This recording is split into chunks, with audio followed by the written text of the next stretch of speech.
eu digo sempre que eu adoro, porque é um quadro informativo e com vários olhares diferentes para as mais diversas situações. Inclusive, o tema de hoje é um deles. Quando a gente pensa em falta de motivação, em mudanças de humor, tristeza, enfim, vários transtornos, alteração do sono, uso até de substâncias psicoativas como álcool, drogas. E essas são questões que figuram entre as principais doenças que causam incapacidade para o trabalho. E tem a OMS que diz, inclusive, né, de acordo com a OMS, a depressão deve ser o principal motivo de afastamento do trabalho em todo o mundo. Mas como é que a Previdência Social acolhe, entende esses trabalhadores que sofrem com a depressão? Vamos falar sobre isso? Quadro Falando de Direito. Com você, Falando de Direito. Conosco nesta sexta-feira o advogado Isaac Bertolino. Oi, Isaac, boa tarde. Boa tarde, Fernanda, tudo bom? Eu costumo falar de depressão aqui no programa sobre vários vieses da psicologia, da saúde, mas hoje a gente vai trazer o olhar do direito para a doença e para o segurado, né? Como é que o trabalhador, por exemplo, deve comprovar a depressão ao INSS e quando essa doença também vai gerar auxílio? São duas perguntas que eu faço casadinha para você. É muito interessante esse tema, né? Um tema que todo mundo já conheceu alguma pessoa que tem essa debilidade, que tem essa doença. Infelizmente, no ambiente de trabalho, muitas vezes no Brasil, esse ambiente de pressão, de cobrança de metas, a depressão ela é vista como uma fraqueza por parte do empregador, né? Então, se tem esse estigma da doença ainda, infelizmente, o que é uma total ignorância, né? Pontuando isso. O que acontece? Frente ao INSS, a gente tem que fazer uma prova, no caso das atividades laborais, que a doença ela é oriunda do ambiente de trabalho para tu conseguir o enquadramento na espécie 91. Né? O que isso gera de benefícios para ti? Olha, isso vai gerar uma... Primeiro, o ponto-chave é a carência, né? Porque quando tu começa a contribuir com o INSS, tu tem um período de carência de 12 meses. Só que se a tua doença ela é oriunda do trabalho, essa carência ela não existe. Então, por exemplo, tu pode começar a contribuir hoje, te afastar amanhã já por depressão. Se tu fizer essa prova que a doença ela é oriunda do ambiente de trabalho, tu vai conseguir sim ganhar os benefícios da condição de segurado. Ela gera então o auxílio doença? É o auxílio acidente.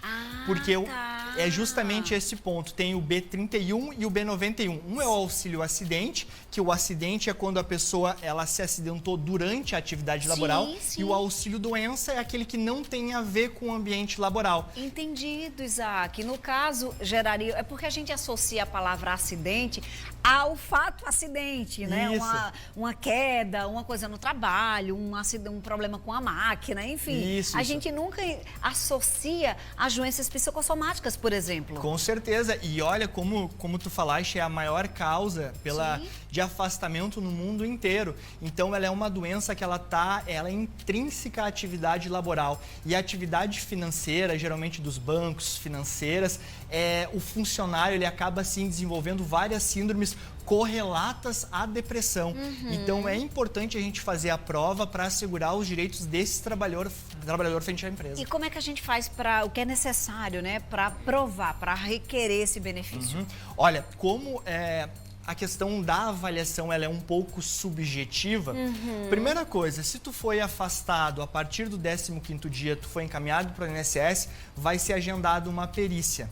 Nessa perícia médica é importante tu levar toda a documentação, os laudos médicos, o laudo do teu psiquiatra, do teu psicólogo, e lá a gente demonstrar que esse vínculo, ele é em relação ao trabalho. Essa doença, ela tem esse vínculo com o trabalho. Não é um motivo alheio, por exemplo, falecimento de alguém que tu gostava, ou o fim do relacionamento.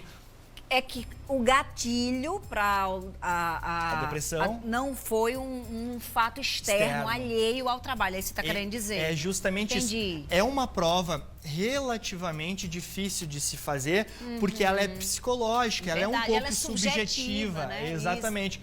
Só que o funcionário, por exemplo, vou pegar uma instituição financeira, ele sabe que ele está sendo cobrado, ele sabe a circunstância que está se passando. Às vezes é uma meta estipulada que você não consegue, às vezes é um assédio moral que vai se sucedendo ou que você não consegue provar, que vai desencadeando em você. Enfim, existem várias situações laborais que podem levar para problemas psicológicos, exatamente. Né, Isaac? Exatamente. E, em consequência disso, depressão. E um outro ponto interessante é a questão do preconceito em relação à doença no ambiente de trabalho. Porque o que acontece? O funcionário ele já começa a se sentir mal. Começa a dar ali no domingo, ele está pensando, olha, eu vou ter que voltar a trabalhar na segunda-feira. Ele já começa a sentir aquele calafrio, começa a ficar triste ou aquela angústia, não consegue dormir, mas ele vai aguentando, né? Ele vai suportando aquilo ali.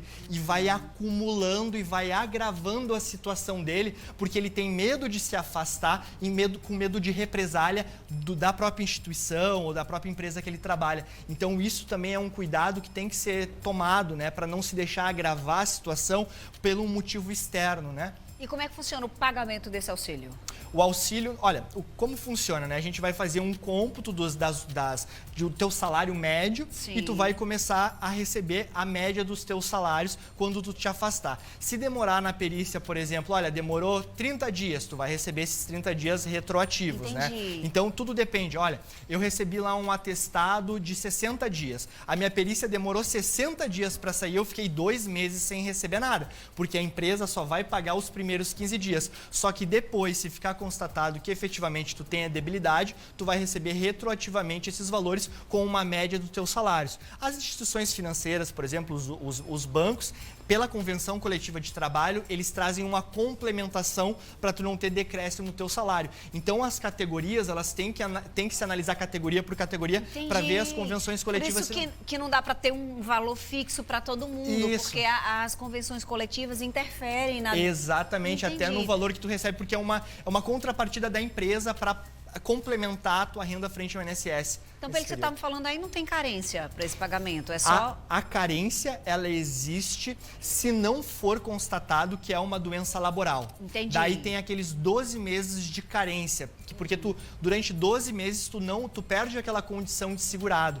Então, se tu perder a condição de segurado, tu não pode te afastar pelo INSS. Porém, se a doença for laboral, a carência ela é excluída. Tu começa a receber já no primeiro mês de contribuição. Você falou aí de condição, qualidade de segurado, a gente pode fazer também. Exatamente. Pode ser perdido em alguma situação? A qualidade é quando tu é desligado da empresa e tu para de contribuir. Porém, a gente tem um período também que chama graça, que é um período que tu para de contribuir, tu foi desligado, tu pode ficar até 24 meses no período de graça, que é o quê? Que é o período quando tu para de contribuir e ainda tu te mantém na condição de segurado. É possível converter esse benefício em, por exemplo, aposentadoria por invalidez?